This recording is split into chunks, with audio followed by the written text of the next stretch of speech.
Hi hello welcome back to the channel lively things. Last వీడియోలో చెప్పినట్లుగా మేము ఇక్కడ రామేశ్వరం నుంచి నెక్స్ట్ పళని వెళ్తున్నాము. మదురై నుంచి పళని వెళ్ళడం చాలా ఈజీ, చాలా దగ్గరగా ఉంటుంది మదురై నుంచి పళని. బట్ రిటర్న్లో ఒకేసారి ఇంటికి జర్నీ ఎక్కువ అవుతుందని చెప్పి ఒక ప్లేస్లో ఆగుదామని చెప్పి మేము ఇంకా మదురై నుంచి రామేశ్వరం వెళ్ళి ఆ తర్వాత రిటర్న్లో ఇక్కడ పళనికి వెళ్తున్నాము. ఇంకా రోజు నైట్ అక్కడ స్టే చేసి నెక్స్ట్ డే మార్నింగే 5 కల్లా టెంపుల్కి వెళ్ళడం కోసం స్టార్ట్ అయ్యాము. ఎందుకంటే ఇక్కడ ఆ టైంలో ఏవో తిరునాళ్ళు జరిగాయంట. సో చాలామంది మాల వేసుకొని కాలినడకన వచ్చేవాళ్ళు కూడా మేము వస్తుంటే చాలామంది ఎదురయ్యారు. సో క్రౌడ్ ఎక్కువగా ఉంటుంది అని చెప్పి ఆ హోటల్ వాళ్ళు కూడా చెప్పారు. మార్నింగ్ 5కి స్టార్ట్ అయితే స్టెప్స్ పైకి వెళ్ళడానికి ఈజీగా వెళ్ళొచ్చు అని చెప్పి. ఇక్కడ పళని కొండ మీదకి వెళ్ళడానికి 3 వేస్ అయితే ఉంటాయి. ఒకటి స్టెప్స్ మీద వెళ్ళొచ్చు, అండ్ ఇంకొకటి వచ్చేసి విండ్ స్టేషన్ ఉంటుంది, అండ్ ఇంకొకటి వచ్చేసి రోప్ వే ఉంటుంది. ఇక్కడ కనిపిస్తుంది కదా, ఇదే పళనిలో సుబ్రహ్మణ్యేశ్వర స్వామి ఉండే కొండ. మేము వచ్చేసి ఫస్ట్ వించ్ రూట్ నుంచి వెళ్దామని అయితే వించ్ స్టేషన్ దగ్గర క్యూలో నించున్నాము. బట్ ఇక్కడ వచ్చేసి టికెట్ కౌంటర్ 7 o'clock ఓపెన్ చేస్తారంట. సో మేము ఈ క్యూలో వెయిట్ చేస్తున్నాము. ఈ రూట్లో వెళ్ళాలంటే 7 o'clock వరకు అయితే వెయిట్ చేయాల్సిందే. బట్ అప్పటికే జనాలు చాలా ఎక్కువగానే వచ్చారు. ఆ టైంలో మేము వెళ్ళిన టైంలో ఒక 3 days ముందే ఏవో తిరునాళ్ళు లాంటివి జరిగాయంట. అండ్ అలానే మాల వేసుకున్న భక్తులు కూడా చాలామంది ఉన్నారు. ఇక్కడ వాళ్ళు కూడా మనకి ఎదురవుతారు. చూడండి, ఇక్కడ క్యూ చాలా ఎక్కువగా ఉందని చెప్పి రోప్ వేలో ఎలా ఉంది చెక్ చేయడానికి అయితే వెళ్ళారు.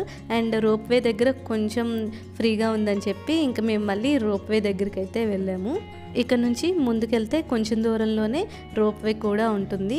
నడుచుకుంటూ అయినా వెళ్ళొచ్చు, లేదంటే వెహికల్స్ కూడా ఉంటాయి, వెహికల్స్లో కూడా వెళ్ళొచ్చు. అండ్ మేము ఇక్కడ వచ్చేసి నడుచుకుంటూ వెళ్తున్నాము. మధ్యలో ఎక్కడైనా వెహికల్ దొరికితే ఎక్కొచ్చు అని చెప్పి. బట్ వెహికల్స్ అన్నీ కూడా ఫుల్ అయి వస్తున్నాయి.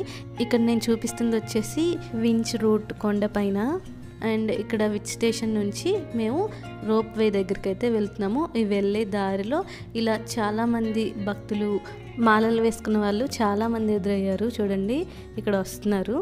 అండ్ ఇక్కడ మేమైతే ఫాస్ట్గా నడుచుకుంటూ వెళ్ళిపోతున్నాము. ఎందుకంటే ఆల్రెడీ అక్కడికి మా వాళ్ళు వెళ్ళి వెయిట్ చేస్తున్నారు. మేము కూడా ఫాస్ట్గా వెళ్ళిపోతున్నాము. అప్పటికే క్రౌడ్ ఎక్కువగా ఉంది. ఇంకా టైం అయ్యే కొద్దీ ఇంకా క్రౌడ్ పెరిగిపోతుందని చెప్పి ఇంకా ఆగకుండా అలా నడుస్తూ అలా వీడియో తీస్తూ నేను ఫాస్ట్గా అయితే వెళ్తున్నాను. ఎర్లీ మార్నింగ్ వెళ్ళాం కాబట్టి కొంచెం చల్లగానే ఉంది, ఈజీగానే నడవగలిగాము. ఇలా ఎర్లీ మార్నింగే వెళ్తే ఈజీగా స్టెప్స్ రూట్ నుంచి కూడా వెళ్ళొచ్చు. 600 చేంజ్ ఏమో స్టెప్స్ ఉంటాయంట. సో ఈజీగానే వెళ్ళొచ్చు. ఇక్కడ చూడండి, మేము ఇలా నడుచుకుంటూ వెళ్తుంటే మాకు ఎదురుగా ఇలా మొక్కులు చెల్లించుకునే వాళ్ళు ఇలా ఎక్కువగా ఎదురయ్యారు. వీళ్ళు తల మీద చూడండి ఏవో కలశాలు అండ్ అలానే నెమలీకలు లాంటివి అలాంటివన్నీ పెట్టుకొని తీసుకొని వెళ్తున్నారు. వాటిని కూడా ఒక్కొక్కళ్ళు ఒక్కొక్క రకంగా డెకరేట్ చేసుకున్నారు, వాళ్ళకి నచ్చినట్లుగా తల మీద పెట్టుకున్నవి. చూడండి, ఇప్పటికి 3 batches ఎదురయ్యారు. ఒక్కొక్కళ్ళు ఒక్కొక్క రకంగా డెకరేట్ చేశారు వాటిని. అండ్ ఇలా వెళ్ళే దారిలో మాకు ఇలా కలర్స్తో హనుమంతుడిని వేసిన బొమ్మ అయితే కనిపించింది. చూడ్డానికి చాలా బాగుంది కదా, చాలా బాగా వేశారు. అసలు హనుమంతుని గుండె చీల్చినప్పుడు రాముడు కనిపిస్తారు కదా, ఆ బొమ్మ వేశారు. చాలా బాగుంది కదా. అండ్ ఇక్కడ వచ్చేసి మేము రోప్ వే దగ్గరికి అయితే వచ్చేసాము. రోప్ వే దగ్గర కూడా క్యూ లైన్ చాలానే ఉంది. ఇంకా 7 o'clock అవ్వలేదు. ఇక్కడ కూడా 7 o'clockకే టికెట్ కౌంటర్ అయితే ఓపెన్ చేస్తారు అంట. అండ్ అలానే కొండపైనకి మొబైల్స్ ఎలో లేవు. సో ఇక్కడే మొబైల్స్ డిపాజిట్ చేసే ప్లేస్ కూడా ఉంది. ఇంకా మొబైల్స్ అక్కడ పెట్టి మేము ఆ రోప్ వే క్యూలోకి వెళ్ళాము. బట్ కొంతమంది మొబైల్స్ కూడా తీసుకొస్తున్నారు. మరి ఈ రోప్ వే నుండి మనం కొండపైకి వెళ్ళే దారిలో ఈ కొండ మీద కొన్ని నెమళ్ళు కూడా కనిపిస్తాయి. అక్కడ చెట్ల మీద కొండ మీద కనిపిస్తాయి. చూడడానికి చాలా బాగా అనిపిస్తుంది. చూడండి, ఇక్కడ నేను వచ్చేసి దర్శనం చేసుకుని వచ్చిన తర్వాత ఈ వీడియో షూట్ చేస్తున్నాను. దర్శనం చేసుకొని రోప్ వే నుంచి కిందకు వచ్చిన తర్వాత ఈ ఆర్చ్ నుంచే మనం ఎగ్జిట్ అవుతాము. మేము దర్శనానికి కొండపైకి వెళ్ళినప్పుడు అయితే ఆ క్యూ లైన్స్ చూసి చాలా భయపడ్డాము. చాలా క్యూ లైన్ ఉంది, ఎంత టైం పడుతుందో దర్శనానికి అని చెప్పి. ఎందుకంటే మెట్ల ద్వారా వచ్చే వాళ్ళు ఉన్నారు, విచ్ వే నుంచి వచ్చే వాళ్ళు ఉన్నారు, రోప్ వే నుంచి వచ్చే వాళ్ళు ఉన్నారు. సో చాలామంది ఉన్నారు కొండపైన దర్శనం కోసం క్యూ లైన్స్లో. సో ఎంత టైం పడుతుందో అనుకున్నాము. బట్ మాకు కొంచెం ఈజీగానే దర్శనం అయింది. ఇక్కడ ఈ టెంపుల్ యొక్క స్పెషాలిటీ వచ్చేసి ఈ టెంపుల్లో సుబ్రహ్మణ్యేశ్వర స్వామి ఉంటారు కదా, ఈ సుబ్రహ్మణ్యేశ్వర స్వామిని 9 రకాల విషపూరిత పదార్థాలతో తయారు చేశారంట. అవన్నీ సర్టెన్ పోర్షన్స్లో మిక్స్ చేయడం వల్ల ఒక మంచి మెడిసిన్ లాగా కూడా యూజ్ అవుతుందంట. సో ఇక్కడ ఇచ్చే పంచామృతం కానీ అభిషేక జలం కానీ అండ్ అలానే ఇక్కడ ఇచ్చే స్వామివారి విభూతి కానీ ఏదైనా ఎనీ హెల్త్ ప్రాబ్లమ్స్ని క్యూర్ చేయడానికి యూజ్ అవుతుంది అని చెప్తారు. అండ్ ఇక్కడ కనిపిస్తుంది వచ్చేసి వించ్ స్టేషన్.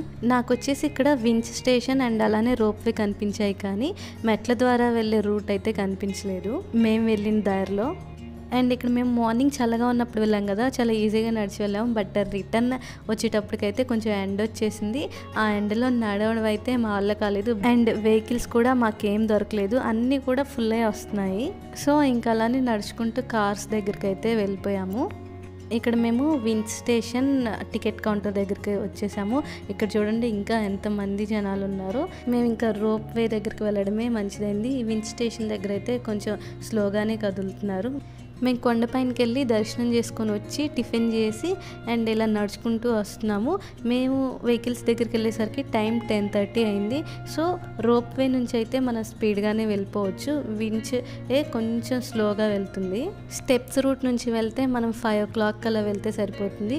ఈ వించ్ స్టేషన్ కానీ రోప్ వే కానీ వెళ్ళాలంటే టికెట్స్ అయితే 7 o'clock ఓపెన్ చేస్తారు. ఇక్కడ ఈ టెంపుల్లో ఇచ్చే ప్రసాదం కానీ మనం కొనుక్కునే ప్రసాదం కానీ ఇలా ఉంటుంది. పంచామృతం ఇస్తారు, స్వామివారి అభిషేక పంచామృతం ఇక్కడ ప్రసాదంగా. ఈ టెంపుల్ గురించి నాకు తెలిసిన ఇన్ఫర్మేషన్ అంతా అయితే నేను ఇక్కడ ఈ వీడియోలో షేర్ చేశాను. మీకు కనుక ఈ వీడియో నచ్చినట్లయితే లైక్ చేయండి, షేర్ చేయండి, కామెంట్ చేయండి. ఫస్ట్ టైం నా ఛానల్ చూస్తున్నట్లయితే సబ్స్క్రైబ్ చేయండి. Thank you for watching.